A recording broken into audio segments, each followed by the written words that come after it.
Hello friends, this is Dipayan আর আমি চলে এসেছি আমার প্রথম ব্লগ নিয়ে। যে ব্লগটা হবে আমরা বন্ধুরা মিলে ঘুরতে যাচ্ছি 14th August Joypur forest to Doladanga. তো এই ট্রিপটা আমরা ব্লগের মাধ্যমে তুলে ধরতে চাই। আমরা বন্ধুরা মিলে যাবো, একসাথে মজা করবো। আপনারা দেখবেন আজকে 12 তারিখ বাইরে হবে। আমি প্রচুর এক্সাইটেড, প্রচণ্ড এক্সাইটেড, তাই জন্য আজকে থেকেই ব্লগটা শুরু করে দিই। এখন বেশি কিছু বলবো না, কিন্তু বেশি বড় করে লাভ নেই। স্টে টিউনড, আর নেক্সট দেখা হবে 14th-এ। তারা এক বন্ধুর জন্য আসবে, দেখি কখন আসে। এক এক করে 8 জন আসবে, এরকমভাবে ওয়েট করতে হবে সবার জন্য। এখনো পর্যন্ত কেউ আসেনি। আমি বন্ধুটা আসবো, ওকে নিয়ে যাবো একটা মিট আপের জায়গায়, সেখানে সবাই আসবে, তারপর আমাদের জার্নিটা শুরু হবে। সবাই চলে এসেছে আমাদের মধ্যে। এই যে এখানে এটা হলো আমাদের বর্দা শুভাশিস সেনের ভাই,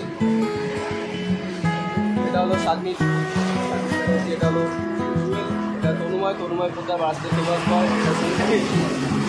এটা বর্দা। আর একদম পিছনে দাঁড়িয়েছে আমাদের সুবনীল মজুমদার। আমরা টোটাল 8 জন সবাই এসে গেছি। তো দুদিন ধরে ওয়েট করার পরে স্টার্ট হয়েছে। আমরা এখন আমাদের মিট আপ লোকেশনটা ছিল ডমিনোজের সামনে বাড়াতে। আমাদের মধ্যে একজন র্যাপার আছে, তবে ওই যাক অলরেডি গান করতে শুরু করে দিয়েছে, তবে র্যাপ না অন্য কিছু করছে। গাইজ এখন অলরেডি 4:05 বেজে গেছে, আমরা 5-10 মিনিট লেটে রান করছি। তো এখন আমরা বেরিয়ে যাবো, আবার পরে কথা হবে। রাস্তায় যেতে আরও অনেক কিছু দেখাবো আপনাদের। ততক্ষণ সাথে থাকুন, সঙ্গে থাকুন।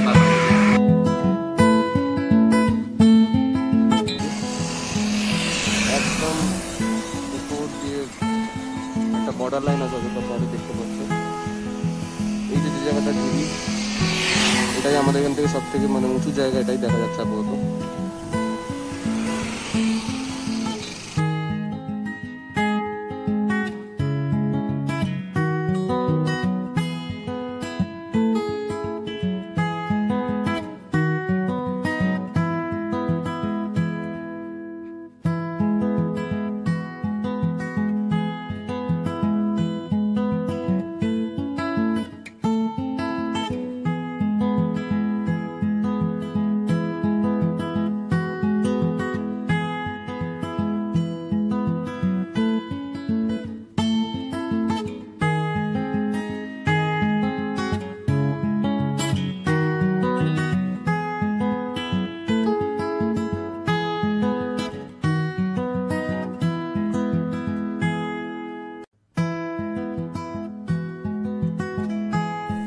বন্ধুরা অ্যাট লাস্ট পৌঁছালাম দোলাডাঙ্গা ব্যাকপ্যাকার্স ক্যাম্পে।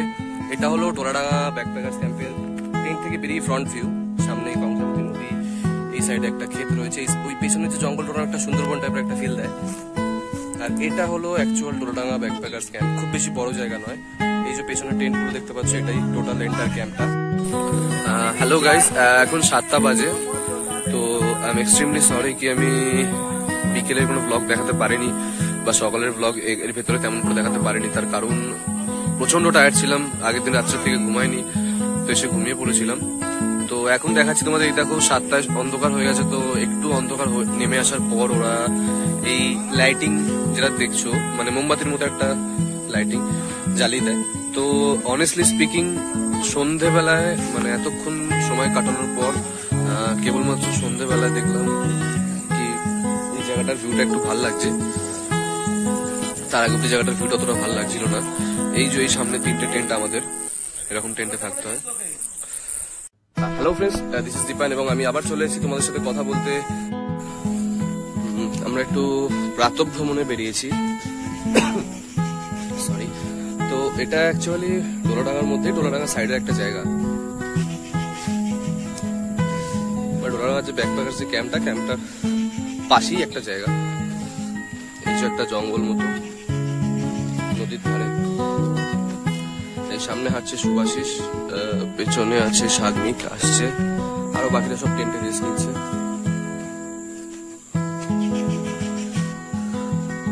বেরোবো আমরা একটু পরেই, যদি ঠিক করে দেখতে পারো তোমরা। একটু জুম করছি, দেখো একটা ছোট উঁচুমোটো জায়গা দেখা যাচ্ছে। ওটা হলো অযোধ্যার নিচু অংশটা। এই যে পেছন, এই পুরো লাইনটা দিয়ে অযোধ্যা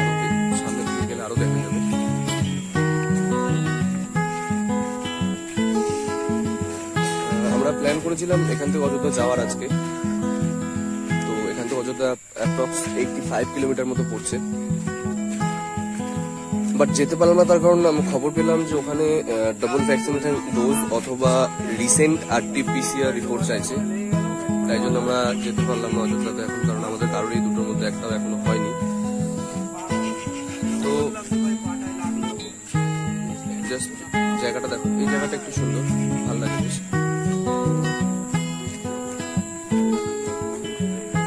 এই জায়গাটা আর টেন্টের রাত্রিবেলার দৃশ্য, এই দুটো জিনিস ছাড়া এই গোটা দোলাডাঙ্গা ব্যাকপ্যাকার্স ক্যাম্পটা কিচ্ছু হয়।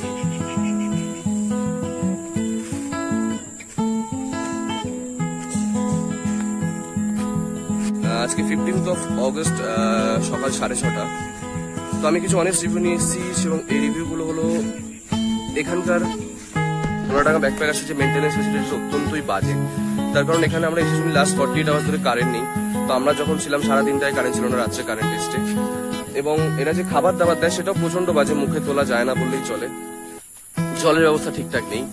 এই নদীটা যেটা রয়েছে দোলাডাঙ্গা ক্যাম্পের একদম গায়ে লাগানো, এটা ছবিতে দেখতে খুব ভালো লাগে, দূর থেকে দেখতেও ভালো লাগে, বাট সামনে নামা যায় না কারণ প্রচন্ড নোংরা নদী।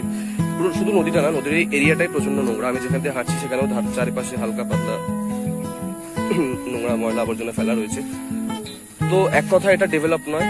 তো যারা এইখানে আসার চিন্তা ভাবনা করছো তাদেরকে আমি একটাই কথা বলবো, ব্যাকপ্যাকার্সে আরো অনেক ব্রাঞ্চেস আছে, মৌসুমীতে আছে, ঝাড়খণ্ডের দিকে আছে, তোমরা ওখানে যাও, অনেকটা এনজয় করতে পারবে। বাট এই দোলাডাঙ্গা ব্যাকপ্যাকার্স এসে এনজয় করতে পারবে না, শুধু পয়সা এবং সময় দুটোই ওয়েস্ট হবে। তো আমি একদম অনেস্ট রিভিউ দিলাম এবং আমি চাই না ভবিষ্যতে যদি কেউ আমার ভিডিও দেখে এখানে আসে এবং এসে তারা সেম ইস্যুগুলো ফেস করে, তো তখন আমার খারাপ লাগে যে না, আমিও ভিডিও দেখে তারা এসছে এবং এসে ইস্যু ফেস করে। তাই জন্য আমি একদম অনেস্ট রিভিউ দিলাম, যার মধ্যে 1%ও কোনো জল মেশানো নেই। তো এখন আমরা বেরোবো এখান থেকে, চেষ্টা করবো বেরোনোর সময় কিছু ব্লগ বা কিছু ক্লিপ ক্যাপ করার। বাট অনেস্ট রিভিউ বলতে গেলে এটাই কি, এখানে এসে পয়সা নষ্ট করার থেকে তোমরা মৌসুমীর ব্যাকপ্যাকার্স যেতে পারো, অন্য ব্যাকপ্যাকার্স যেতে পারো। বাট এই ক্যাম্পটা একদমই আন্ডাররেটেড। এখানে কিছুই নেই এনজয় করার মতো, আর এমন কিছুই নেই যেটা তোমাদের এখানে এসে খুব ভালো লাগবে, তোমাদের এখানে মানে আকর্ষণ করবে জায়গাটা বারবার, এমন কিছু এখানে নেই। যদি ভিডিওটা দেখে মনে হয় যে তোমাদের একটু হেল্প হয়েছে, যদি মনে হয় যে আমার ইনফরমেশন গুলো তোমাদের কাজে দেবে ভবিষ্যতে, এবং যদি আগে কেউ এখানে এসে থাকে এবং তারাও যদি আমার মতো সেম ইস্যু ফেস করে থাকো, তো প্লিজ কমেন্টে জানিও। এবং ভিডিওটা যদি ভালো হয় তাহলে লাইক করো, শেয়ার করো। আর এরকম ভিডিও এবং এরকম অনেক রিভিউ আরো আনএক্সপ্লোর জায়গার সম্বন্ধে পেতে চ্যানেলটাকে সাবস্ক্রাইব করতে হবে।